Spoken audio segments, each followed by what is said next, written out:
तथागत भगवान गौतम बुद्ध, परमपूज्य डॉक्टर बाबासाहेब आंबेडकर या महामानवांना अभिवादन करून उपस्थित उपासक उपासिका, ऑनलाईन बघणारे सर्व उपासक आणि उपासिका यांना मंगल मैत्री करून आपण आजचा क्रांती आणि प्रतिक्रांती ह्या ग्रंथाचं, आवाज नाहीत का?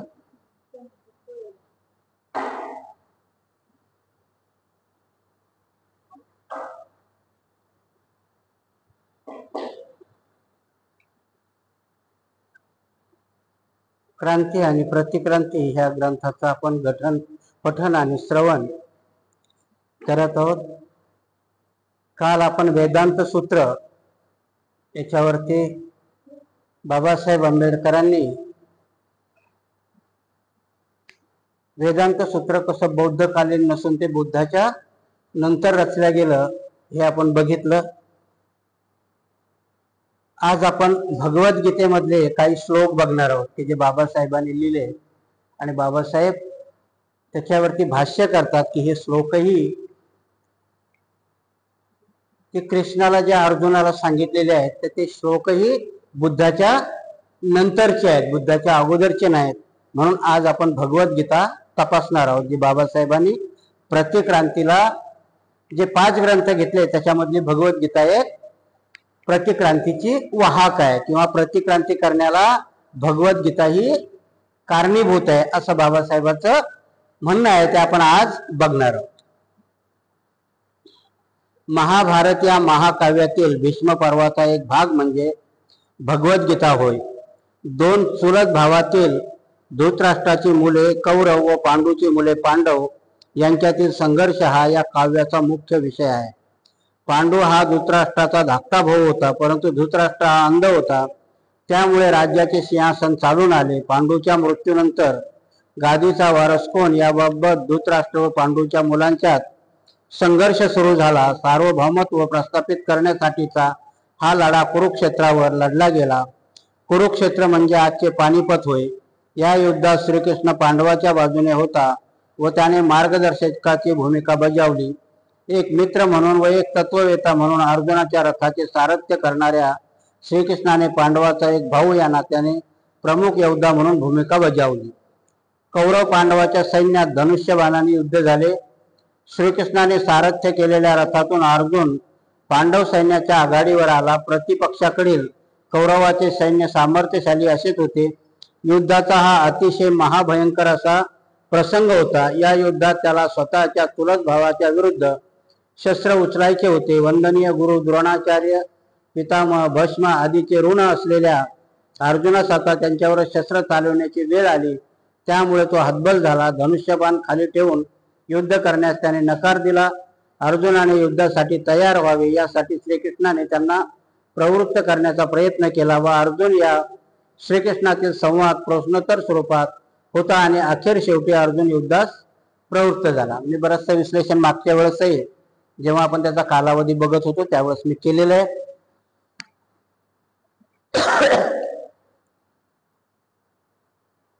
अर्जुन हा कौरवाचा चुलत भाऊ आहे, पांडूचा पुत्र आहे.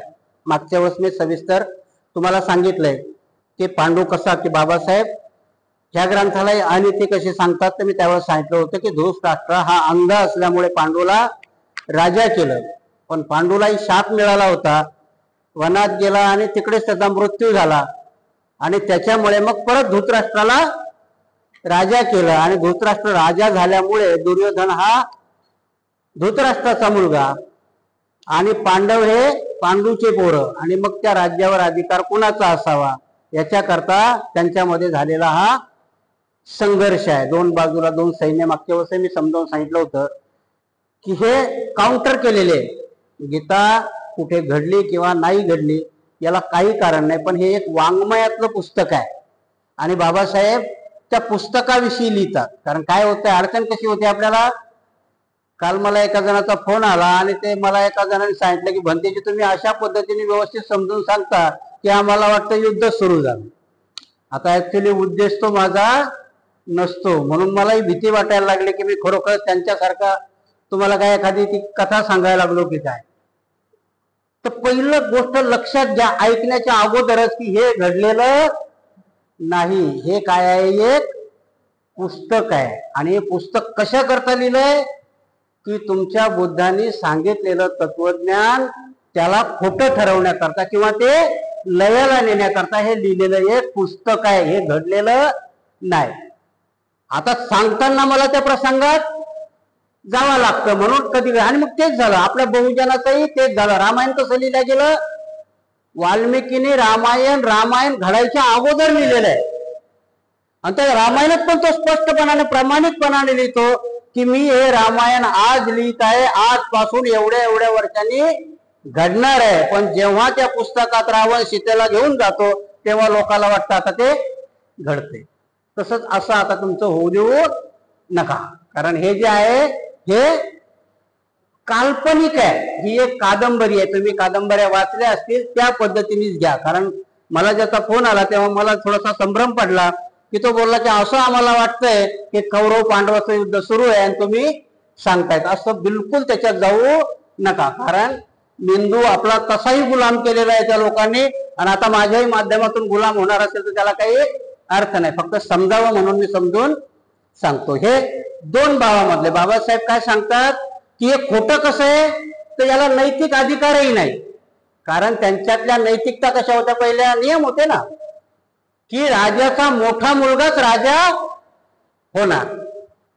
मग त्या मानाने मोठा मुलगा धृतराष्ट्र होता, राजा कोण व्हायला पाहिजे होता, धृतराष्ट्र. पण नियमाने काय होतं, तो आंधळा होता म्हणून त्याला राजा केलं नाही. केलं कोणाला, पांडूला.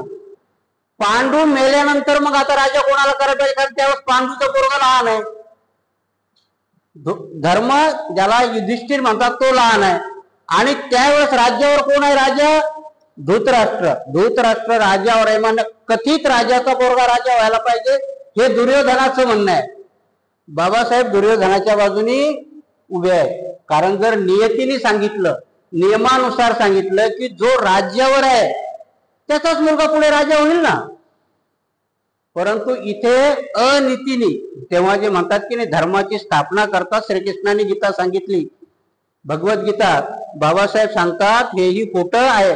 गृहीत जर धरलं आपण तर कृष्णाने दुर्योधनाच्या बाजूने उभं राहायला पाहिजे, यांना समजावायला पाहिजे होतं की नाही रे बाबा, त्याचा बाप आता राजा आहे, राजाचा पोरगा राजा होईल. तुझा बाप होता तोही काही नियमानुसार होता का? जर नियमानुसार तुझा बाप मोठा असता तर तुझा बाप राजा झाला असता, पण तो आंधळा होता. आणि जर नियमच पाळायचा होता तर मग विदुराला राजा करायला पाहिजे होतं, कारण विदुरी एक त्यांचा मुलगा आहे, फक्त तो दासीपुत्र आहे. हा सांगण्याचा उद्देश आहे. बाबासाहेब सांगतात की लिहिलेल्या पुस्तकामध्येही कसं खोटं आहे, नीतीला धरून नाहीये. आणि म्हणून बाबासाहेबांनी इथे लिहिलंय की दोन चुलत भावामधला झगडा. आणि बाबासाहेब श्रीकृष्णालाही देव पुरुष मानायला तयार नाहीये, कारण देवाची व्याख्या काय आहे, सत्याच्या बाजूने उभं राहणं देवाची व्याख्या आहे ना. सत्याच्या बाजूने उभे आहेत का? तुम्हाला प्रसंग जर माहित असेल तर उलटे उलटे प्रसंग सांगतो. भीष्माचार्याला कसं मारलेलं आहे हे समजायचं, याच्यात नाहीये, आपल्या ग्रंथात नाही, पण तुम्हाला समजण्याकरता सांगतो की भीष्माला मारलेलं कसं आहे. भीष्म अर्जुनाकडून मरत नाही, भीष्माला मारण्याकरता शिखंडी नावाचा द्रौपद राजाचा मुलगा आहे. शिखंडी कोण आहे, नपुसक आहे, ती बी खूप मोठी कथा आहे. त्याने काशी राजाच्या 3 मुली ज्या पहिल्या वेळेस उचलून न्यायचे, लग्न लावायचे ना अपहरण केल्याने, तशा काशी राजाच्या 3 मुली उचलून आणल्या होत्या त्याने. कुणी, भीष्माने.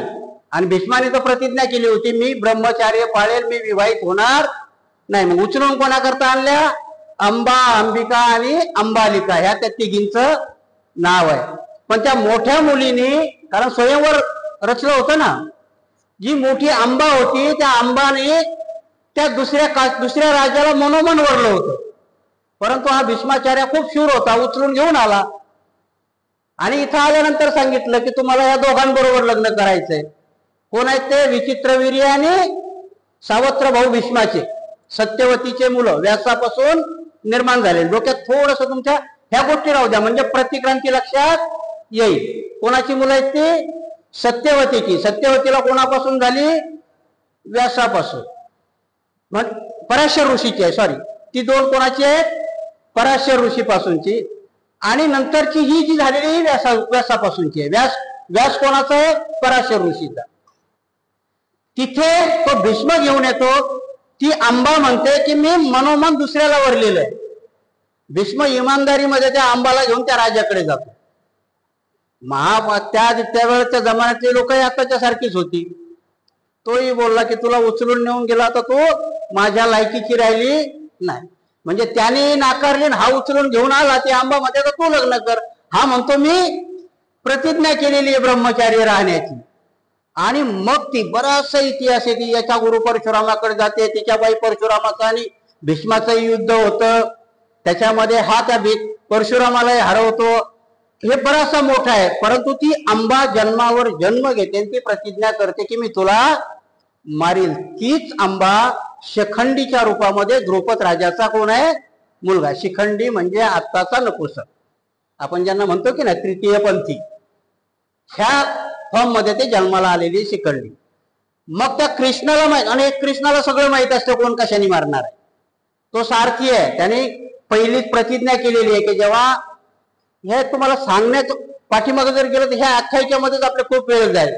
श्रीकृष्ण यांच्या बाजूने काय आहे तर त्यांनी सांगितलेलं आहे की जो मला सगळ्याच्या अगोदर येऊन भेटेल, दोन मध्ये कुणी स्वीकारायचं, कोणाला मी पाहिजे कोणाला माझी सेना पाहिजे. तिथे आख्यायिका आहे. महाभारतात तो प्रसंग नाही, पण आख्यायिका आहे की सगळ्यांच्या अगोदर जातो कोण?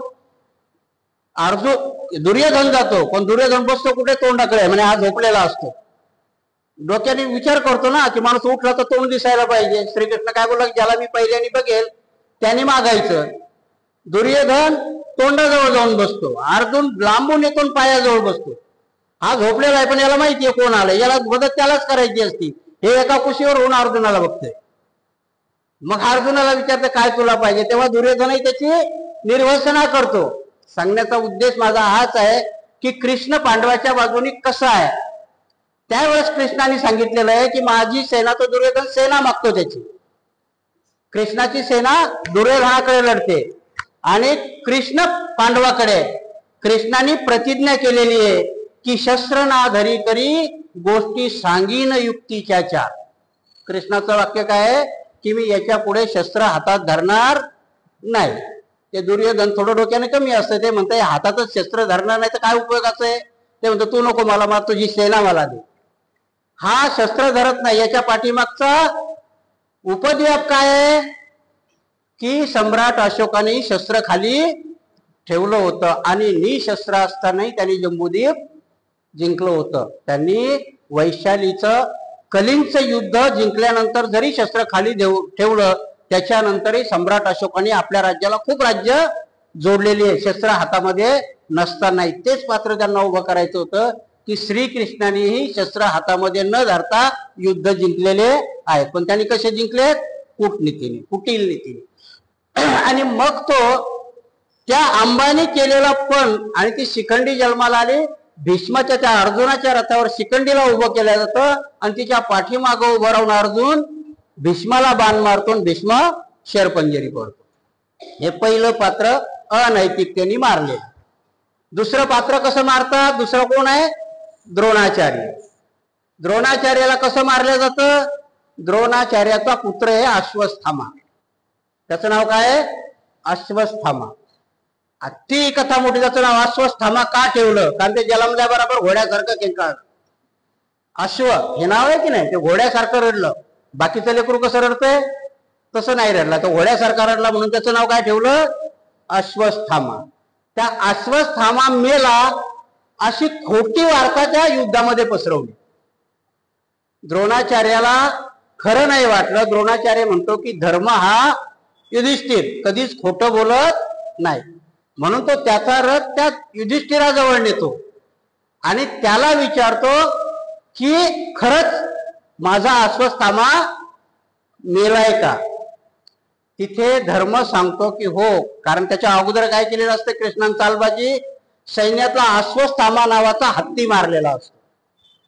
मग तो धर्म त्या कृष्णाला सांगतो की अश्वत्थामा मेलाय, हे जोरात बोलतो. पण माणूस मेलाय का प्राणी मेलाय हे पोटातल्या ओटात बोलतोय. आणि त्यावेळेस कृष्ण शंख वाजवतो आणि त्यावेळेस द्रोणाचार्य आपल्या हातातले शस्त्र खाली ठेवतो आणि त्यावेळेस द्रौपदीचा भाऊ दृष्टद्युम्न येऊन द्रोणाचार्याची गर्दन कापतो. म्हणजे द्रोणाचार्यालाही कपटनीतीने मारलेलं आहे. तिसरं कोणाला मारलं जातंय? कर्णाला. कर्ण हा सूतपुत्र आहे, सगळ्यात तो ऐकायला तयार नाही. पण कर्णाला शाप कोणाचा आहे? परशुरामाचा. ब्रह्मास्त्र शिकायला परशुराम गेलाय त्याच्याकडे. आता बघा इथेही कसं खोट आहे. कर्णाचे कवच कुंडल इंद्राने युद्धाच्या वेळेस दान म्हणून मागितलेले आहे. अर्जुनाला जेव्हा एका ब्राह्मणाचा शाप मिळतो, कशाचा शाप मिळतो? कारण त्या ब्राह्मणाच्या गायीचं वासरू कर्णाकडून मारल्या जातं. त्यावेळेस तो ब्राह्मण त्याला शाप देतो की जशी ही गाय त्या वासराकरता हंबरते त्यावेळेस युद्धाच्या वेळेस तुझ्याही रथाचं चाक जमीन गडप करेल, तुझा रथ तुझ्या उपयोगी पडणार नाही. आणि मग हा शाप मिळाल्यानंतर आणि शेवटच्या युद्धात घटोत्कचाला मारण्याकरता इंद्राने दिलेली शक्ती वाया गेल्यानंतर मग याच्याकडे काय शिल्लक असतं? याला शिकायला जावं लागतं ब्रह्मास्त्र. त्यावेळेस ब्रह्मास्त्र कोणाजवळ असते? परशुरामाकडे. परशुरामाकडे हा शिकायला जातो. परशुरामाच्या ते ब्रह्मास्त्र शिकतो. गुरु दक्षिणा द्यायची तर तो विचारतो काय बघा. कारण परशुराम तिथे बी एक अडचण आहे. परशुराम त्यावेळेस क्षत्रियाला पण शिकवत नाही, तो फक्त ब्राह्मणाला शिकवतो. कर्ण खोटं सांगून जातो तिथं. काय सांगतो तो? की मी ब्राह्मण आहे म्हणून आलोय. ब्राह्मण आहे त्याला सगळं ब्रह्म शिकवलं जातं, ब्रह्मास्त्र शिकतो. शेवटची दक्षिणा द्यायची त्यावेळेस परशुराम म्हणतो की आता मला खूप झोप आली, मी झोपतो. तर हा मांडी देतो त्याला. कोणाला? परशुरामाला झोपायला मांडी. त्यावेळेस भुंगा येतो, त्या कर्णाच्या मांडीला कोरायला सुरुवात करतो. तो एवढा कोरतो की ती मांडी कोरून परशुरामाला स्पर्श करतो. मांडीवर परशुराम झोपलेला आहे. इथे बाबासाहेबांनी कोड्यामध्ये लिहिलंय की जर त्याला कवच कुंडल होती तर त्या भुंग्याने मांडी कोरली कशी? इथं प्रश्न निर्माण होतो थोडासा. त्याच्यावरती त्यांनी नंतर याच्यामध्ये आणलंय त्यांनी की तो ब्रह्मास्त्र शिकायलाच कवच कुंडल गेल्यानंतर जातो म्हणतात. ठीक आहे, तेही आपण गृहीत धरलं. तेव्हा तो परशुराम त्याला शाप देतो की जेव्हा तुला गरज पडेल त्यावेळेस तुला मी केलेली विद्या स्मरणार नाही. कारण काय होतं परत आपल्या लक्षात येऊ द्या, त्यांचे बाणही मारले जात होते पण त्या बाणाला काय म्हणावं लागत होतं? मंत्र म्हटल्याशिवाय. कारण ब्रह्मास्त्र हे काय आहे? मंत्रावर आधारलेलं. बाण जोडायचा, मंत्र म्हणायचा म्हणजे ब्रह्मास्त्र सुटणार. तिथे कर्णालाही शाप आहे. युद्धाचा नियम असतो की जेव्हा माणूस निशस्त्र असेल तेव्हा दुसऱ्याने त्याच्यावर वार करू नये. त्याच्या शापानुसार कर्णाचं चाक. आता मी हे सगळं सांगतो कारण काय होतं, मला परत ती भीती आहे की परत कोणाचा तरी फोन येतो की मी महाभारत सांगतोय म्हणून. सांगण्याचा उद्देश कसा आहे की तुम्हाला समजलं पाहिजे ते की अनैतिक कसं आहे. कर्णाचं चाक ती भूमी गिळते म्हणजे चाक त्याचं अडकतं, तो रथावून खाली उतरतो, चाक काढायला आपला धनुष्य खाली ठेवतो. अर्जुन बी थांबतो बरं मारायचा, अर्जुनही थांबतो. पण अर्जुनाला हे रथावर बसलेला कृष्ण सांगतो आता मार. तो म्हणतो तो निशस्त्र आहे. म्हणतो तो जर हातात शस्त्र घेतला तर त्याला तो कधी मारूच शकणार नाही. मग त्याला ती आठवण देतो कुठली? की धूत क्रीडेमध्ये जेव्हा द्रौपदी हरलेली असते आणि जेव्हा तिचं वस्त्रहरण चालू असतं तेव्हा कर्ण तिला वेश्या बोललेली असते. आणि मग तिथे सांगतो की तो तुझ्या बायकोला काय बोललेला आहे, मागची आठवण करून देतो. मग आता तो मार. त्यांनी धर्माचा लोप केलेला आहे, आता तो निशस्त्र असला तरी मार. म्हणजे तिसरंही पात्र कशाने मारलेलं आहे? त्यांनी धोक्याने मारलं. जे तिथे म्हणतात की नाही की कृष्ण धर्माच्या बाजूने उभा आहे. बाबासाहेब ते प्रूव्ह करतात की इथेही धर्माच्या बाजूने उभा आहे का? धोक्यानेच मारलेलं आहे. तिन्ही पात्र धोक्याने. शेवटचा दुर्योधनही धोक्याने मारलेला आहे. कारण गांधारीच्या डोळ्यावर पट्टी आहे. एवढा तर इतिहास तुम्हाला लोकांना माहिती असेल की गांधारीच्या डोळ्यावर काय आहे? पट्टी आहे. ती कोणाची भक्त आहे? शिवाची भक्त आहे. आणि ती शेवटच्या क्षणाला शेवटी त्याला पुत्रमोह तर कोणालाही असतो ना, आपला पुत्र किती खराब असतात, तेव्हा ती निरोप पाठवते दुर्योधनाला युद्धभूमीवरून, त्याला सांगते तिथे एक तलाव आहे, त्या तलावात आंघोळ कर आणि निर्वस्त्र जसा तू जन्माला आलास तसा माझ्या पुढे येऊन उभा राहा. कृष्ण तिथेही बेईमानी करतो, ते रस्त्यातच त्याला अडवतं. तो म्हणतो तू जन्माला होता तेव्हा बाळ होता, आता एवढा मोठा घोडा झाला, काहीतरी कमराला तर गुंडाळून जा. तसाच कसा जातो आईच्या पुढे, त्याच्यात लिहिलेलं आहे ते. आणि म्हणून ते केळीचे पानं तो दुर्योधन आपल्या कमरेभोवती गुंडाळतो, आईच्या पुढे जातो. आईच्या डोळ्यावरती पट्टी उघडते आणि तिची नजर त्याच्या ज्या ज्या अवयवावर पडते. परत हे घडलंय लक्षात घेऊ नका, मी बार बार सांगतोय, हे कादंबरी आहे, त्यांनी लिहिलेली पुस्तिका आहे. जेव्हा त्या गांधारीची नजर त्या दुर्योधनाच्या ज्या ज्या अंगावर पडते ते अंग लोखंडाचं होतं. कशाचं होतं? लोखंडाचं होतं, म्हणजे त्याच्यावर कुठलेही वार चालत नाही. पण कृष्णाने केलेल्या दगाबाजीमुळे तेवढाच भाग फक्त खाली त्याचा मासळ राहतो. आणि पुढे गदा युद्ध कोणाचं होतंय? भीमाचं आणि दुर्योधनाचं. गदा युद्धामध्ये नियम असतो की कमरेच्या खाली जांगेमध्ये मारायचं नाही, हा त्यांचा नियम आहे. तो दुर्योधन त्या भीमाला ऐकत नाही, तरी हे इशारा करून त्या भीमाला सांगतं त्याची मांडीते. कोण सांगतंय?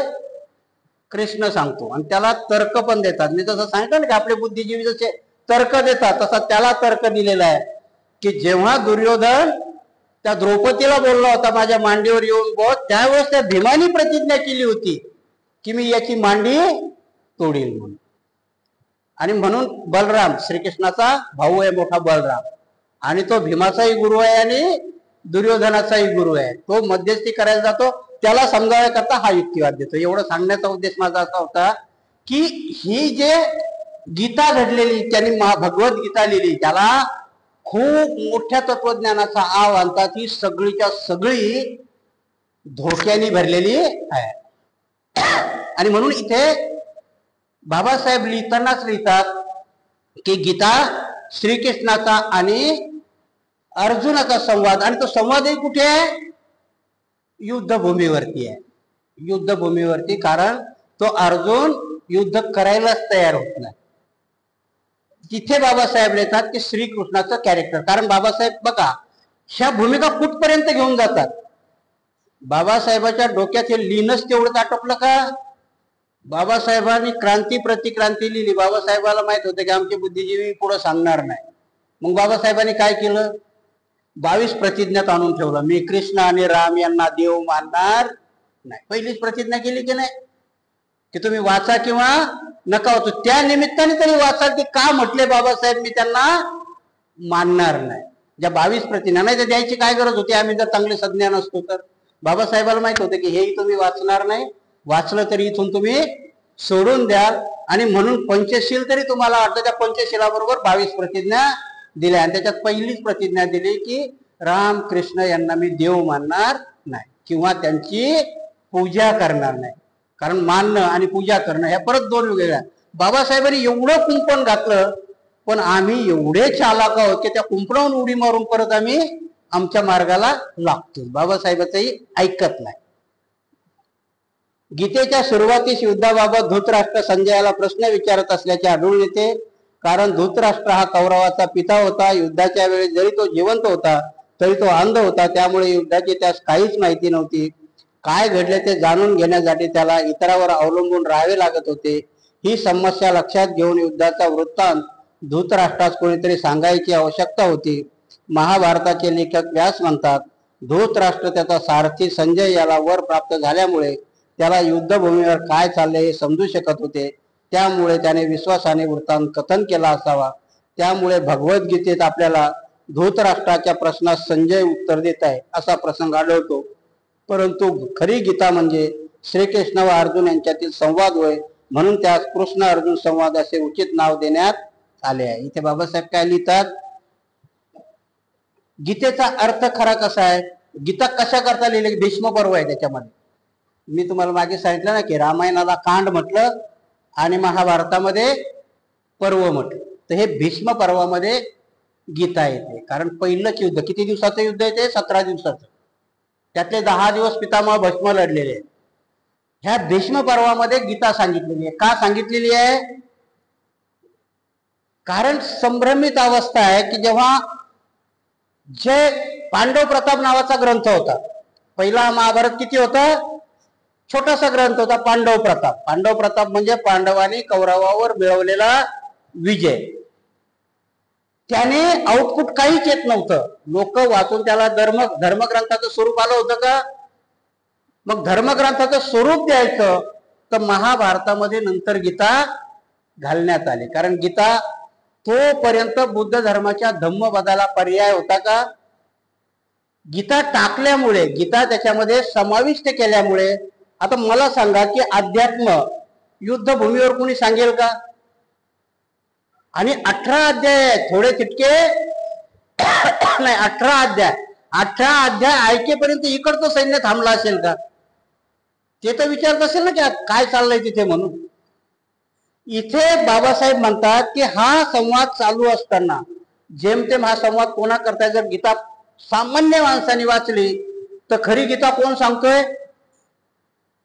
धृतराष्ट्राचा सारथी संजय हा धृतराष्ट्राला सांगतो. परंतु त्याचं पर्यावसन कोणाचं आहे? कृष्ण अर्जुनाला बोलतोय. हे दिसतंय कोणाला? संजयाला. आणि मग संजय सांगतोय कोणाला? धृतराष्ट्राला. बाबासाहेब म्हणतात की तो इमानदार असला पाहिजे. जर तुमची गीता त्याला भ्रष्ट करायची असती तर कृष्ण काय बोलला? हा जर राजाचा सेवक, आता भीती वाटली असते की नाही, एखाद्या राजाला सांगितलं तुझं पोरगं मेलं, राजाने तिथंच नरड नसतं दाबलं का? असं कशी वार्ता देतो? पहिल्या वेळेस सांगितलं राजाला की तुम्हाला मुलगा झाला की राजा गळ्यातली कंठी काढायचा आणि त्याला इनाम द्यायचं. वाईट वार्ता आली तर सांगायला जात नव्हते ना. वाईट वार्ता काय माहिती राजाचा मूड कसा असेल. आनंदाची वार्ता सांगितली की बक्षीस मिळायचं, वाईट वार्ता सांगितली की. ह्या संजयाने जसं घडलंय तसं सांगितलं की नाही, तरच ती गीता आहे. जर त्याने सांगितलं असतं दुर्योधन मेला तरी त्याने सांगितलं असतं नाही अजून आहे 12, जाऊ द्या, काही बिघडलं नाही. कारण याचं हे सांगायचं कारण काय मी तुम्हाला सांगू. जगामध्ये जे खरे इतिहास घडले ना, खरे इतिहास कुठले घडले? दुसऱ्या महायुद्धामध्ये हिटलर, त्याला जगावरती आक्रमण करायचं होतं. आपण जी आता जे प्रचाराची हे म्हणतात की नाही, त्याचा एक मंत्री होता, काय म्हणतात त्याला, की त्याचा एक वाक्य होतं की एखादी खोटी गोष्ट तुम्ही 100 वेळा सांगा ती खरी वाटायला लागते. त्याला ग्लोबल म्हटले. तो रशियामध्ये हिटलर हरत होता, पण तरी त्या जर्मनीमध्ये काय सांगितलं जात होतं? आज आपण रशिया जिंकला. आता नाही का आपलं पाकिस्तानवरचं बॉम्ब गेले तरी आपले चॅनल काय सांगत होते? कराची जिंकली, इस्लामाबाद जिंकलं, ढाका तो बर्बाद केला, सांगत होते की नाही? आताच आहे ना, ते काय जास्त दिवसाचं आहे का? आता बाहेर काय येत आहे? आपलेच 5 विमानं त्यांनी पाडली, तो ट्रम्प सांगतो. म्हणजे खोटी गोष्ट बार बार सांगितली की ती खरी वाटायला लागते. तसंच आहे गीतेचं. ही खोटी गोष्ट एवढी बार बार सांगितली, आता मला भीती वाटते. मी सांगायला लागलो तरी मला फोन येतात की तुम्ही खूप सुंदर सांगता. म्हणजे एखादी खोटी गोष्ट रस ग्रहण करून सांगितली की ती खरी वाटायला लागते. ह्या गीतेचंही तसं आहे. बाबासाहेब सांगतात की जर ही गीता खरी मानायची तर त्याचं क्रेडिट कोणाला द्यावं लागेल? कृष्णापेक्षा संजयाला, की त्यांनी खरी गीता त्या धृतराष्ट्राला सांगितली. कारण ऐकणाऱ्यापैकी आणि पाहणाऱ्यापैकी खरे 2च आहेत ते. कृष्णाला अर्जुनाने सांगितली, हिला पाहणारा संजय आणि ऐकणारा धृतराष्ट्र, अशा 4 लोकांनाच फक्त गीता माहिती आहे. या कृष्ण अर्जुन संवादात युद्ध करावे की न करावे या महत्वाच्या प्रश्नावर एकमत नव्हते. याखेरीज अन्य कोणताही प्रश्न नाही. हा एकच आणि एकमेव प्रारंभ प्रश्न आहे की ज्याबाबत दोघांच्या बाबतीत वाद प्रतिवाद झाले. या मुद्द्यावरून प्रारंभ केला तर असे लक्षात येते की सर्वसामान्य नागरिकांना नैतिक मार्गदर्शन करणे किंवा धर्मदोक्षाची शिकवण देणे कोणत्याही पंथाच्या संदर्भात प्रश्न ते करावेत असा श्रीकृष्णाचा मूळ हेतू नव्हता. आता तिथे बाबासाहेब लिहितात की प्रश्न काय होता? एवढाच प्रश्न होता की त्या अर्जुनाने यांच्या बरोबर लढावं की ना लढावं. तिथं ध्यान सांगायची काही गरज आहे का? गीतेत ध्यान आहे. मी आज मुद्दाम भगवद्गीता सोबत घेऊन आलो ती किती, आणि ती कृष्णमूर्तीने लिहिलेली आहे. म्हणजे अशी नाही की दुसऱ्या कोणीतरी लिहिली, ती भगवद्गीतेमध्ये की बाबासाहेबांनी जे सूत्र दिले ते भगवद्गीतेमधून घेऊन. बाबासाहेबांवर एक दुसरा आरोप होतो की बाबासाहेबाला संस्कृत येत नव्हतं. ऍक्च्युली बाबासाहेब नंतर शिकले, कारण संस्कृत शिकायलाच बाबासाहेबाला मनाई केली होती. आणि मग त्यावेळेस बाबासाहेबांनी संस्कृतच्या ऐवजी जर्मन विषय घेतला होता. बाबासाहेबाला संस्कृत शिकू दिलं नाही. आता आपल्या आज मलाही संस्कृत येत नाही, मला संस्कृतच काय, मला पाली येत नाही. कारण पाली मी ट्रान्सलेट केलेलं वाचतो, म्हणजे त्या ट्रान्सलेट वरतीच भरोसा ठेवावा लागतो. इथे बाबासाहेब लिहितात की खरा प्रश्न काय होता तिथे, फक्त एकच प्रश्न होता की कृष्णाने लढायचं की नाही लढायचं. जर अर्जुनाला लढायचं की नाही लढायचं, कृष्णाला त्याला सांगायचंच होतं, तर फक्त लढाईच्या बाबतीत तो सांगू शकत होता. तिथे एवढं अध्यात्म सांगायची काही गरज होती का? मग कशा करता सांगितलं गेलं हे अध्यात्म? तर हे अध्यात्म याच्याच करता सांगितलं की तोपर्यंत बुद्धाचं अध्यात्म चालू होतं. बुद्धांनी सांगितलेलं त्रिपिटक, बुद्धांनी सांगितलेला कर्म सिद्धांत, बुद्धांनी सांगितलेला पुनर्जन्माचा सिद्धांत, बुद्धांनी सांगितलेला आर्य अष्टांगिक मार्ग, जर तुम्हाला बुद्ध इथून हद्दपार करायचा असेल तर त्याला काउंटर केलं पाहिजे. मग त्याला काउंटर करण्याकरता काय दिली? गीता दिली.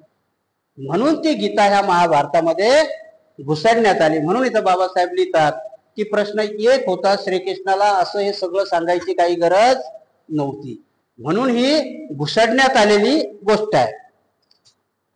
गीतेची उत्पत्ती कशी झाली त्याचा संक्षिप्त आढावा आहे. युद्ध करावे की करू नये हा जरी प्रसंग असला तरी असे म्हटले जाते की गीतेत कृष्णाने धार्मिक उपदेश श्रीकृष्णास दिला आहे. याचे खंडन करणारा पहिला प्रश्न म्हणजे कृष्ण कोण आहे.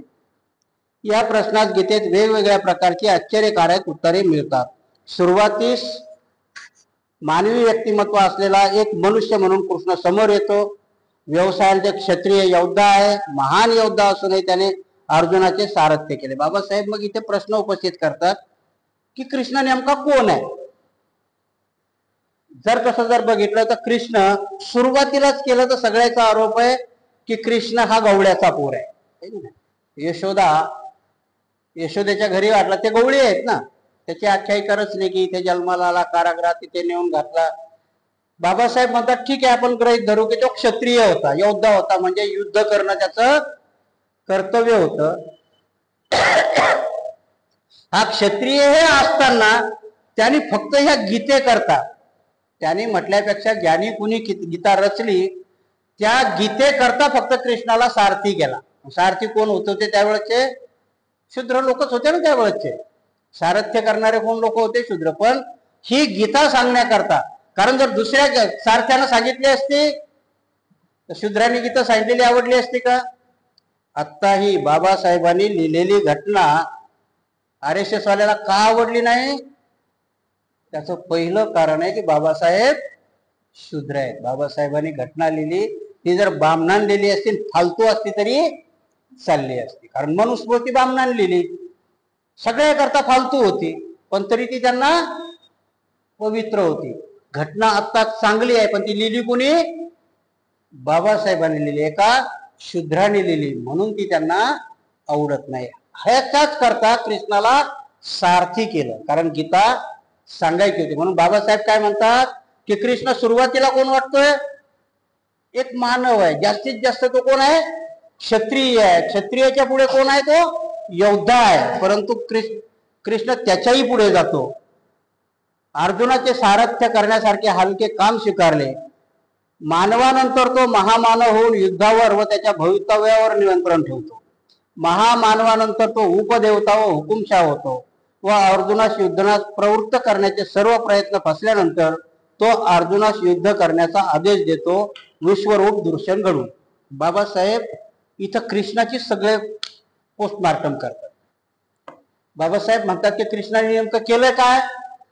पहिली गोष्ट तर गीता सांगून अर्जुनाला समजावण्याचा प्रयत्न केला. म्हणजे ह्या वेळेस अर्जुनाची भूमिका कुठली आहे? एक सामान्य योद्धा. तरी अर्जुनाचं काही समाधान होत नाही, म्हणून हा त्याला अध्यात्म सांगतो. तरी कृष्णाचं काही अर्जुनाचं समाधान होत नाही. मग हा काय करतो? तर मग हा उपदेवता बनतो. उपदेवता बनतो म्हणजे काय होतं? की पुढच्याला मारलं तरी तो मरत नाही, सांगतो आत्मा अमर आहे. एवढ्यावरही त्या अर्जुनाचं समाधान होत नाही. मग विराट रूप दाखवतो, म्हणजे त्या अर्जुनाला घाबरवतो. म्हणजे बाबासाहेबाला काय म्हणायचंय की हुकुमशाह बनतो, विराट रूप दाखवतो. इथं तुम्हाला संभ्रमित केले, पण बाबासाहेबांनी त्याचा अर्थ काय लावलाय, हुकुमशाह बनतो, हा त्याला घाबरवतो.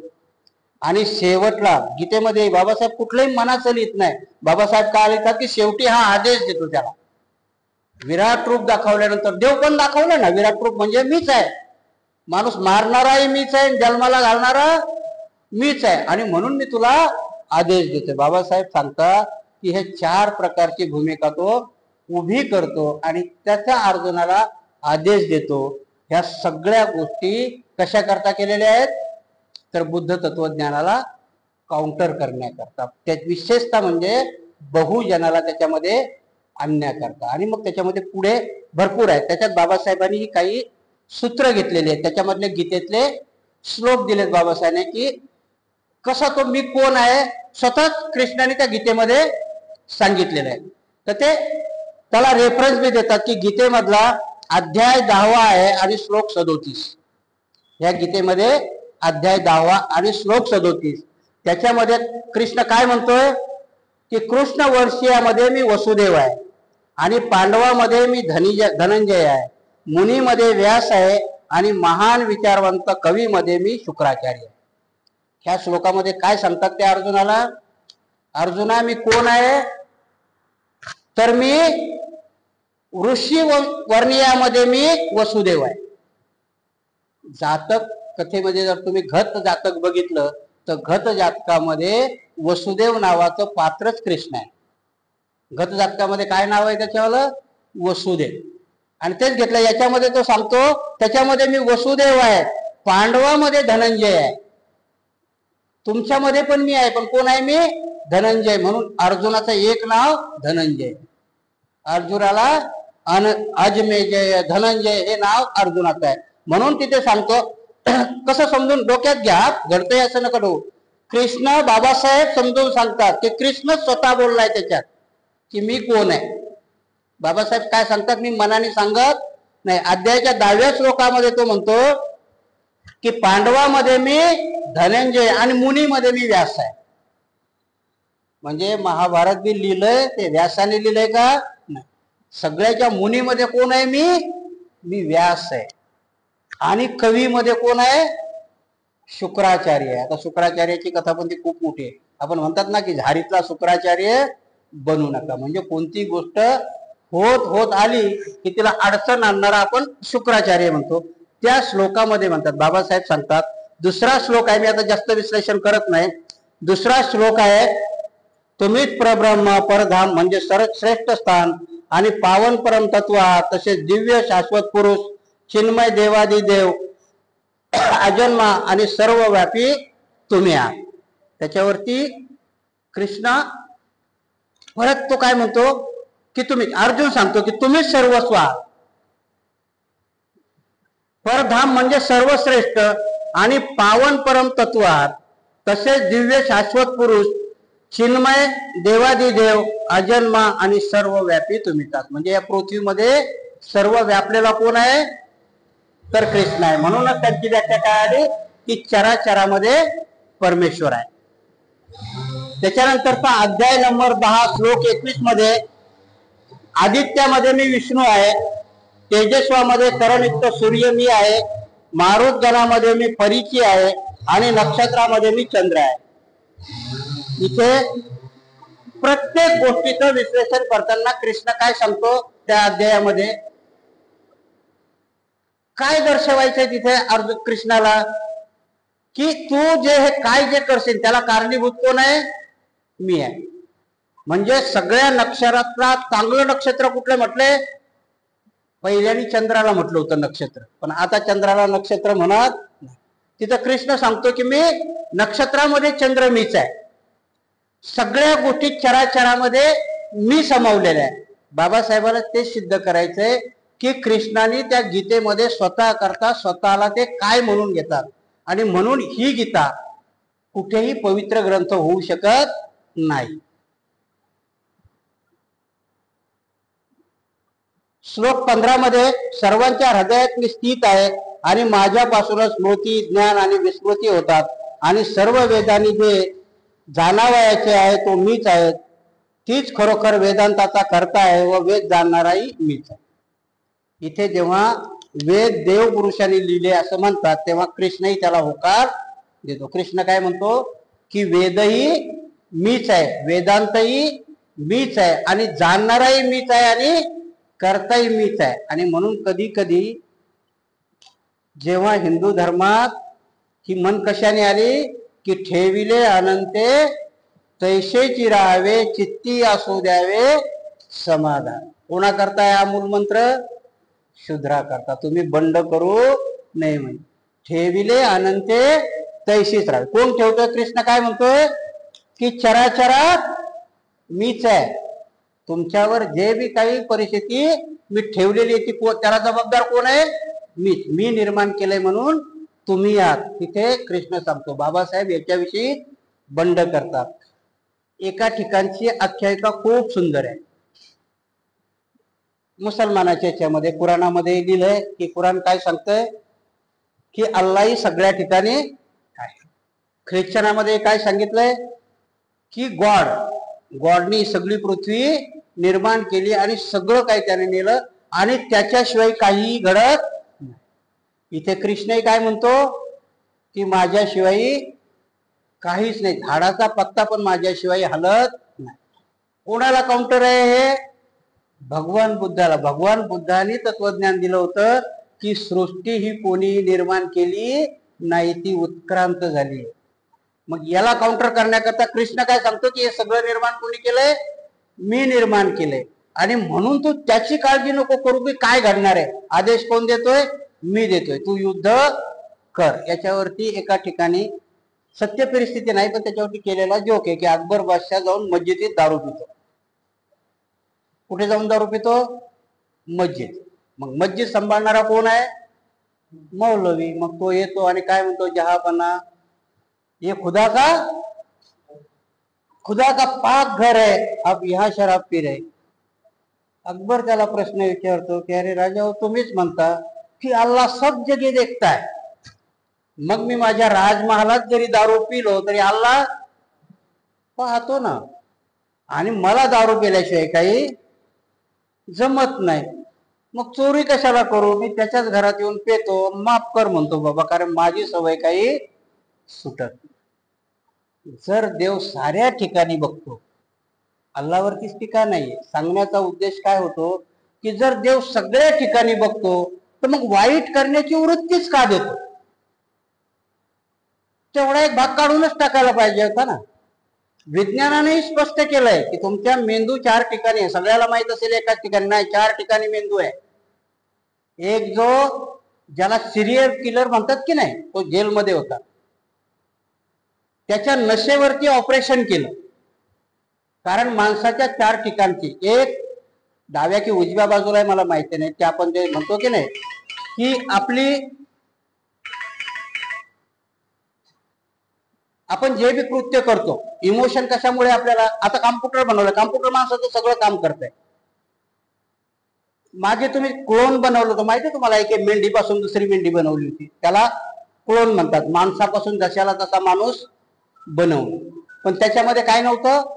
इमोशन. आजही तुमचा रोबोट सगळं काम करतो की नाही, त्याच्यामध्ये फक्त काय नाहीये? इमोशन नाही. त्याला कमांड दिला ह्या माणसाला मार की तो मारतो. त्याला काही घेणं देणं नाही. त्याला झाडू मार म्हटलं की मार, कारण त्याच्याकडे इमोशन नाही. माणसामध्ये काय आहे? इमोशन आहे. आणि माणसाला मार जरी म्हटलं तरी माणूस स्वतःचा विचार करतो ना की मी कसं मारू बाबा.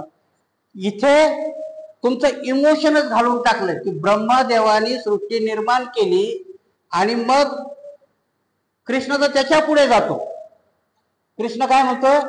कर्म करत राहा, फळाची अपेक्षा ठेवू नका, ते मी बघेन. भगवान बुद्ध काय म्हणतात की जसं कर्म कराल तसं फळ भेटेल. हा म्हणतो अपेक्षाच नका करू, कर्माची अपेक्षा करू नका, मी बघेल त्याचं काय करायचं. कर्म करत राहा. कोणा करता होतंय की जे बुद्धाने तुम्हाला कर्म सिद्धांत सांगितला त्या कर्म सिद्धांताला काउंटर तर केलंच केलं, पण ते तुम्हाला गुलाम करण्याकरता होतं. की तुम्ही कर्म करत राहा, परमेश्वर बघून घे. कारण तुम्ही का करताय तर तुमच्या मागच्या जन्माचं फलित आहे. बुद्धांनी कर्म सिद्धांत सांगितला, मागच्या जन्मातलं सांगितलं, पण वाईट केलं असेल तरच वाईट होईल. कृष्ण काय म्हणतो की कर्म फळाची अपेक्षा ठेवू नका, कर्म करत राहा, ते मी बघेन. इथेही तेच आहे की भगवान बुद्धाला काउंटर करण्याकरता हे सगळ्या गीतेतले श्लोक लिहिले. बाबासाहेब फक्त ह्या 10-15 श्लोक मध्ये काय सिद्ध करायचा प्रयत्न करतात की कृष्णाने स्वतः सांगितलेलं कसं चुकीचं आहे. का तो स्वतः सांगतो की मी कोण आहे. काही ठिकाणी तो देवपणाचा आव आणतो, काही ठिकाणी ते सारथ्य आणतो, आणि बाबासाहेब शेवटला लिहितात की जर तो देव आहे तर देव सत्याच्या बाजूने असायला पाहिजे. तो प्रत्येक गोष्टीत असत्याच्या बाजूने उभा राहील. आणि तरी आम्ही गीता काय म्हणतो की गीता हे माणसाचा चारित्र्य शिकवते. बाबासाहेब म्हणतात मला इथं कुठेही चारित्र्य दिसत नाही, गीतेने मला कुठेही चारित्र्य शिकवलं नाही. अर्जुनालाही जर त्याने काय शिकवलं असेल तर भांडण करायला शिकवलं. जर नसता अर्जुन रडला तर नसते मेले ना पुढचे लोक. कारण त्या दुर्योधनाचं राज्य राहिलं असतं, हे 5च जण होते. म्हणून इथे गीता ज्याला अध्यात्माचं स्वरूप देतात, बाबासाहेब लिहितात की सामान्यपणाने ती सामान्य माणसालाही कळणारी गोष्ट आहे की कृष्णाने इथे स्वतः निर्माण केलेल्या गोष्टी नाही, त्याच्यामध्ये या घुसडलेल्या गोष्टी आहेत, आणि त्याला दिलेलं ते देव पण आहे. पुढेही तो म्हणतो, अध्याय 15 आहे, श्लोक 19, जो कोणी याप्रमाणे मला पुरुषोत्तमाला निश्चितपणे जाणतो तो सर्वज्ञ मनुष्य. हे अर्जुना, मला सर्व प्रकारे घुसतो. आणि इथे परत तो अर्जुनाला सांगतो की जो मला पुरुषोत्तम म्हणजे जो देव मानतो आणि माझ्या आज्ञा पाळतो तोच वरती स्वर्गाला जातो. तोच आपल्याकडे जसं निर्वाण म्हणतात त्यांच्याकडे ते मोक्ष म्हटलंय गीतेमध्ये, तो मोक्ष पावन होतो. त्याच्यानंतरचा श्लोक घेतलाय त्याने, ज्या योग्य मनुष्य निष्काम कर्म करतो त्या त्यागाची माहिती हे पृथ्वीच्या पुत्रा, जेव्हा या बुद्धीने युक्त होऊन तू कर्म करशील तेव्हा तू स्वतःला कर्माच्या बंधनातून मुक्त करू शकशील. म्हणून इथेही म्हटले गो त्याने निष्काम कर्म म्हटले. हे पृथ्वीच्या पोरगा म्हणजे त्या कुंतीचं पहिलं नाव पृथ्वा आहे. ती कुंती भोजाला दत्तक दिलेली आहे म्हणून त्याच्याहून तिचं नाव कुंती पडलेलं आहे. ऍक्च्युली तिचं नाव पृथ्वा आहे. तर हे पृथ्वा पुत्रा म्हणतो तो की तू निष्काम कर्माने म्हणजे कुठल्याही मनामध्ये कशाची अपेक्षा न ठेवता मी सांगतो म्हणून युद्ध कर. म्हणजे फळाची अपेक्षा ठेवू नको. जो कोणी, तो नुसतं एवढंच नाही सांग, ही गीता कोणाकरता मग सांगतो, जो कोणी मला पुरुषोत्तम मानतो. बाबासाहेब इथे लिहितात की तो स्वतःलाच काय म्हणतो, मी पुरुषामध्ये उत्तम आहे. जो कोणी मला पुरुषोत्तम मानतो म्हणजे बाबासाहेब म्हणतात की कृष्ण कधी स्वतःला पुरुष म्हणून घेतो, पुरुषाचा अधिपती म्हणून घेतो, कधी उपदेव म्हणून घेतो, आणि शेवटच्या क्षणाला तो स्वतःच देव बनून तो आज्ञा देतो. नंतरचा श्लोक आहे श्लोक 5 अध्याय 5 श्लोक 2, कर्माचा संन्यास आणि भक्ती कर्म हे दोन्ही मोक्ष देण्याच्या बाबतीत चांगले आहेत, परंतु या दोन्ही भक्ती भाविक कर्म हे कर्माच्या संन्यासापेक्षा अधिक चांगले व अधिक श्रेष्ठ आहे. आतापर्यंत ठेवलं होतं.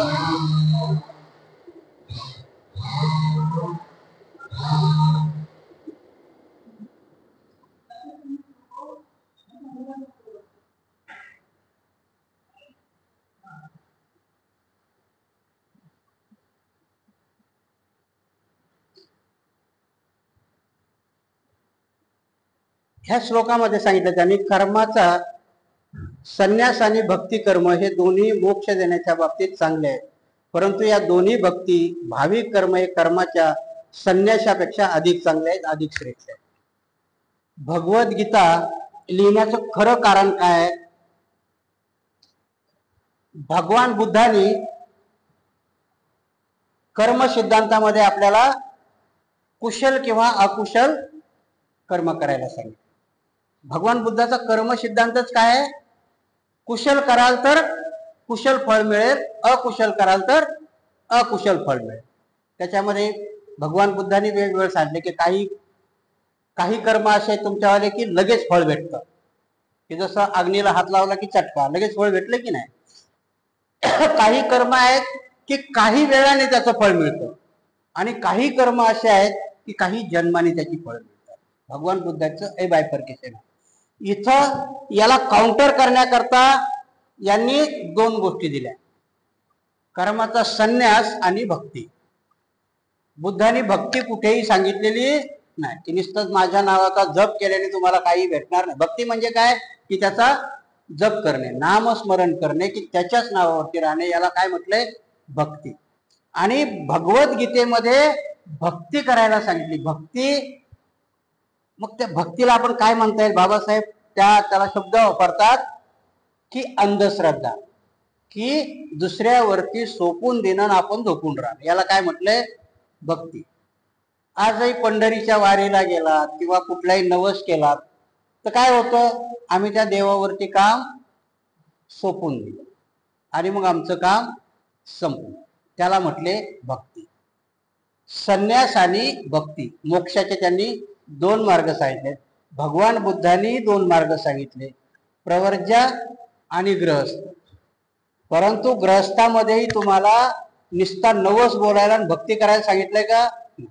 तुमच्याकरताही पंचशील दिलं, अष्टशील दिलं. ह्या मार्गाने गेला तर तुम्ही निर्वाणापर्यंत जाऊ शकता. म्हणजे बुद्धाने काय दिलं तुम्हाला? कर्म सिद्धांत दिला. भिक्षूलाही काय सांगितलंय? भिक्षूलाही 327 नियम दिले ना. नुसतं अंगावर चिवर घेऊन मोक्ष भेटणार आहे का? नाही. त्या विनयाचा नियम करायचा, त्या मार्गाने गेला तर मोक्ष मिळेल. इथे कृष्णाने सांगितलं दुसरं काही करू नको, तू मला मान फक्त कर, तू माझ्यावर विश्वास ठेव, माझा भक्त बन. माझा भक्त बनलास की सर्व काही मिळेल. आणि म्हणून इथे भक्ती संप्रदाय हा निर्माण करण्याकरता भगवद्गीतेमध्ये सांगण्यात आलं. म्हणूनच अर्जुनाच्या रूपाने अर्जुनाला काय सांगितलं की अर्जुना, तू माझा जसा सखा आहेस तसा भक्तही आहेस. आणि तुलाच मी का सांगतो, कारण तू माझा खरा भक्त आहेस. दर्शन कोणाला होतंय? खऱ्या भक्ताला. म्हणून मीराबाई बरोबर विठोबा दळायला आले की नाही? कारण ती कोण होती? भक्त होती. चोखोबा पायरीपर्यंतच राहिले, चोखोबाला पायरीच्या वर जाऊ दिलं नाही. विठ्ठलाला चोखोबाच्या पायरीपर्यंतच राहिले. म्हणून भक्ती आणि संन्यास ह्या श्लोकामध्ये त्यांनी सांगितलं की संन्यास करून माझी जो भक्ती करतो त्याला मोक्ष प्राप्त होतो. भगवान बुद्धांनी तुम्हाला निर्वाण करण्याकरता 37 बोधिपाक्ष सांगितले. नुसतं एका याने तुम्हाला मिळणार नाही. 10 पारमिता आहेत, त्याच्यानंतर उपांग आहेत, बऱ्याचशा गोष्टी सांगितल्या. याने एकदम स्वस्त करून टाकलं. माझी भक्ती करा. आजही भक्तीच आहे ना. कुठल्याही देवाची काय केल्या जाते? भक्ती केल्या जाते. कर्म सिद्धांत तिथे सांगितल्या जात नाही. म्हणून इकडे भक्ती नाही, इकडे कर्म सिद्धांत आहे आणि तिकडे भक्ती आहे. संन्यास जरी असेल तर संन्यासाने फक्त भक्ती केली पाहिजे. भ्रांत झालेले नाहीत असे जे महामेजन ते दैवी प्रकृतीच्या आश्रयाखाली असतात, ते पूर्णपणे भक्तिभावात रममान झालेले असतात. कारण ते मला भगवंताच्या सृष्टीचे आदी कारण व अव्यय असे समजतात. परत इथे श्रीकृष्ण सांगतो त्या अर्जुनाला की का ते मला बसतात? तर ह्या सृष्टीचा निर्माता कोण आहे? मी आहे. हे वाक्य कशाला काउंटर आहे? भगवान बुद्ध काय सांगतात की मी सम्यक संबुद्ध आहे, पण तुला निर्वाण देऊ शकत नाही. कृष्ण काय सांगतो इथं की हे सगळंच मी निर्माण केलेलं आहे, फक्त तू मला शरण ये. तू मला शरण आला की तुला मोक्ष मिळाला. म्हणून तुला चिंता करायची गोष्ट नाही. कशाला काउंटर आहे? कशाला सोपं केलंय? तिथे भगवान बुद्धाच्याला. भगवान बुद्ध काय सांगतात की मी तुला बुद्धत्व देऊ शकत नाही, फक्त मी मार्ग सांगू शकतो. ह्या मार्गाने जा. जर गेलास तर निर्वाण मिळेल, नाहीतर निर्वाण भेटणार नाही. म्हणून क्रांती आणि प्रतिक्रांतीमध्ये हे ग्रंथ कसे काउंटर केलेले आहेत आणि कशाला काय काउंटर केलेलं आहे बाबासाहेबांनी ह्या एवढ्या त्याच्यामधल्या की कृष्णाला मी कोण आहे हे सांगण्याकरता बाबासाहेबांनी त्या गीतेमधल्या प्रत्येक अध्यायातले निवडून हे श्लोक घेतले की ह्या श्लोकामध्ये कृष्ण सांगतो की काय काय केल्याने काय होते म्हणून, आणि बाबासाहेब शेवटला ते सांगतात, जे लोक अनन्य भक्तिभावाने माझ्या दिव्य स्वरूपाचे चिंतन करीत मला भजतात त्यांना अप्राप्त झालेल्या गोष्टी मी त्यांना प्राप्त करून देतो, आणि त्यांना ज्यांची प्राप्ती झाली आहे त्यांना मी संरक्षण करतो. इथे दोन गोष्टी आहे. इथे तो कृष्ण अर्जुनाला काय सांगतोय की जो भक्तिभावाने माझी सेवा करतो किंवा भक्ती करतो त्याला जे नाही प्राप्त झालं तेही मी प्राप्त करून देतो, आणि जो माझी भक्ती करत नाही त्याला मात्र काही भेटत नाही. बाबासाहेब इथंच तो ऑब्जेक्शन घेतात. तुम्हाला रजनीशनी एका प्रवचनात रजनीश सांगतात की हे देव कसे पक्षपाती आहे. त्यांनी कृष्णाची आणि बुद्धाची तुलना केलेली आहे. ओशो रजनीश, माझं नाही, ओशो रजनीशने केलेली आहे. तर ते सांगतात की कृष्ण आणि बुद्धामध्ये फरक काय, देवामध्ये आणि बुद्धामध्ये फरक काय. ओशो रजनीश सांगतात की महादेव झालं किंवा कृष्ण झालं यांच्याकडे भक्ती केली काही मागितलं की ते देतात. त्यांच्याकडे फक्त खाली भक्तीचा पर्याय आहे. बुद्धाकडे कर्माचा पर्याय. बुद्ध असं कशालाही हे देत नाही. आणि म्हणून ते उदाहरणानं सांगतात की एक बाई बुद्धाकडे जाते आणि बुद्धाकडे जाऊन ती विचारते की मला माझ्या मनाला शांतीच भेटत नाही, माझ्याकडं पैसा आहे, आदला आहे, सगळ्या काही गोष्टी आहे, पण रात्रीची झोप येत नाही, चिंता आहे. भगवान बुद्ध म्हणतात चिंता नको करू. भगवान बुद्ध तिला मार्ग सांगतात, तिला विपश्यनेचा मार्ग सांगतात, ध्यान धारणेचा मार्ग सांगतात. आणि जेव्हा तुझ्या चित्तामध्ये येईल त्यावेळेस ते मैत्री करायला सांगतात. आपल्या सगळ्या चिंता कशाच्या असतात. आजही आपण सगळ्यातला माणूस दुःखी कशामुळे. आपण आपल्या दुःखापासून मुळीच दुःखी नाही. आपण दुःखी कोणापासून आहे. माझ्या शेजाऱ्याकडं मर्चिडी झाली, माझ्याकडे मारुतीच आहे, माझं दुःख त्याच्यामधलं आहे. तिथपासून चालत आलं. भगवान बुद्ध काय सांगतात की सगळ्यावर मैत्री करा. कोणाला काय भेटलंय ते त्याला लक लाभाव. मला जे भेटलंय की मी माझ्यामध्ये सुखी आहे. आणि मग ती बाई म्हणते की मी सगळ्यावर मैत्री करेन, पण मेली माझी शेजारी ने ना, मी तिच्यावर काही मैत्री करणार नाही. मग का ना, म्हणजे रोज उठून भांडते ती माझ्याशी, मी काही तिच्याशी मैत्री करणार नाही. भगवान बुद्ध मध्ये तुला शांतीच भेटणार नाही. कारण जेव्हा तू ध्यानात जाशील, जेव्हा तुला सुखाचे तरंग तुझ्यामध्ये उमटतील आणि जे तरंग जेव्हा तू वाटायला जातील तेव्हा ते तिच्याच दारावून जाणार आहेत. पहिले ते तिलाच भेटणार आहे. तू तुझ्या बापाला जरी देऊ केले तर रस्ता तिच्या रस्त्या वाटेतून आहे. म्हणून आपण जर मैत्री केली, मैत्री भावना केली तर जायला मार्ग आहे की नाही. ह्या मोबाईल मध्ये येणाऱ्या लहरी कुठून ना कुठून तरी येतात. मध्येच का खंडित होतात. टावर ते पकडत नाही. भगवान बुद्धही तेच सांगतात की तुझ्यामध्ये जर समजा तुझ्या हर्षाचे तरंग तुझ्यामध्ये उमटले आणि ते तुझ्या आईला पाठवायचे तर ते उडून नाही जाणार, ते तिच्याच दारातून जातील. म्हणजे पहिले कोणाला भेटणार आहेत ते की ज्या शेजारणीची ती घृणा करते ते तिला भेटणार. ओशो दुसरा प्रसंग सांगतात. ओशो म्हणतात एक सावंत आणि सामंत नावाचे दोन माणसं आहेत. सावंत महादेवाची भयंकर पूजा करतो, तपश्चर्या करतो, त्याला महादेव प्राप्त प्रसन्न होतात ना. हे प्रसंग तुम्ही खूप ऐकले असेल की महादेव पार्वती वरून चालले, महादेव बघत नाही, सगळं पार्वतीच बघते.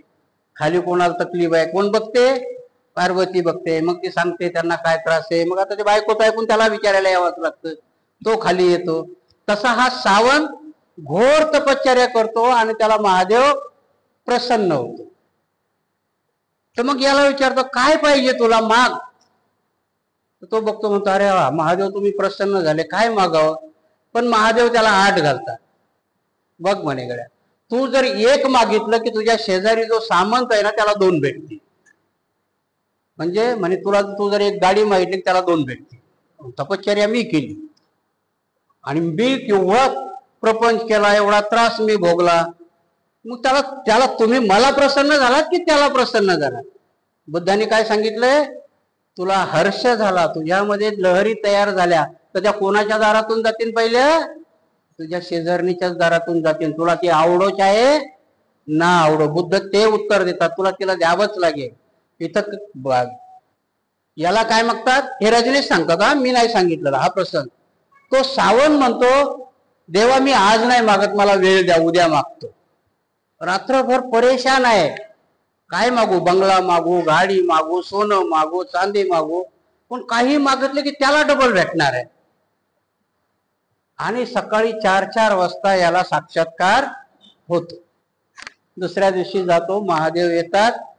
हा बोला म्हणे, काय झालं? मागितलं? मागायचं म्हणे. हा काय मागणार आहे म्हणे? देवा माझा एक डोळा फोडून टाका, म्हणजे त्याचे 2 फुटतील. माणसाची वृत्ती तशी आहे.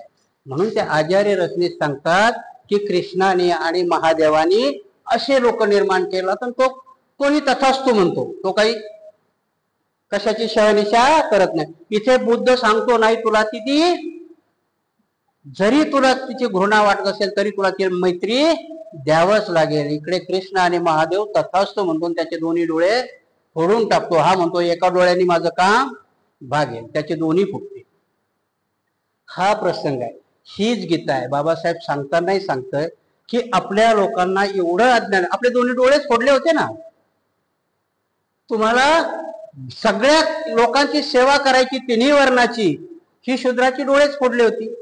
एकलव्याचा अंगठा बाबासाहेब सांगतात ओरिजिनली घेतलाय की नाही घेतलाय माहिती नाही, कारण ते घडलंय का नाही घडलंय याचा माझ्यावर विश्वास नाही. पण आजपर्यंतही एकलव्याचे अंगठे घेतल्या जातात, आजपर्यंतही एकलव्य निर्माण होतात. द्रोणाचार्यही एकलव्याचा अंगठा घेतात. तुमच्या माहिती करता सांगतो की UPSCच्या एक्झाम मध्ये जेव्हा मुलं पास होतात तेव्हा त्यांचं नाव तिथे कळत नाही, परंतु जेव्हा तोंडी परीक्षेला जातात तेव्हा सगळी हिस्ट्री त्या परीक्षकाच्या पुढे असते. मागे पेपरला बऱ्याचशा गोष्टी आलेल्या आहेत की आपली मुलं रिटर्न टेस्ट मध्ये एकाला 290 मार्क आहे, त्याच ब्राह्मणाच्या मुलाला 270 आहेत, पण जेव्हा तोंडी परीक्षेला जातो ज्याला 290 मार्क आहेत त्याला ते मार्क 10च देतात, आणि ब्राह्मण आहे म्हणून ते 30 देतात. म्हणजे याला 270 मिळाल्याला 100 होतात, आणि या 290 वाल्याला 295. आणि तसं केलं जातं. एकलव्याचा अंगठा तिथे कापला जातो. ह्या भगवद्गीतेनेही तेच केलेलं आहे. आणि म्हणून बाबासाहेब शेवटचा एक श्लोक देतात आणि त्याच्यामध्ये सांगतात की या प्रकारे त्या स्वर्गातील विषय सुखाचा उपभोग घेऊन पुण्यशील झाल्यावर ते पुन्हा या मृत्यू लोकात परततात. अशा रीतीने वेदातील यज्ञ यागाई स्रोत कर्म पाळणाऱ्या व काम उपभोगाची इच्छा ठेवणाऱ्या लोकांस फक्त क्षणभंगूर सुखाची प्राप्ती होते, कारण त्यांना वारंवार जन्म येतात. आणि इथे त्या कृष्ण सांगतो की जो कोणी माझी सेवा करतो त्याला स्वर्गाचं सुख भेटतं. आणि म्हणून मी सांगतोय, म्हणून ते युद्ध तू केलं पाहिजे. बाबासाहेबाला फक्त इथं हेच दर्शवायचं होतं. हा सगळा प्रपंच बाबासाहेबांनी ह्याच्या पहिल्या प्रकरणात केलं, एवढंच दर्शवण्याकरता केलं होतं. हे दैवी बिवी काही नाहीये. कृष्णही जर असेलच तो एक सामान्य माणूस आहे, त्यांनी केलेला उपदेशही एक सामान्य माणूस आहे. आणि म्हणून बाबासाहेबांनी ह्या ग्रंथामधले हे श्लोक आपल्याला उदाहरणादाखल घेतले. हा पहिलं प्रकरण संपलेलं आहे. आता खरं प्रतिक्रांतीला सुरुवात होणार आहे, ती आपण उद्यापासून बघूया. प्रतिक्रांतीमध्ये ही प्रस्तावना झाली.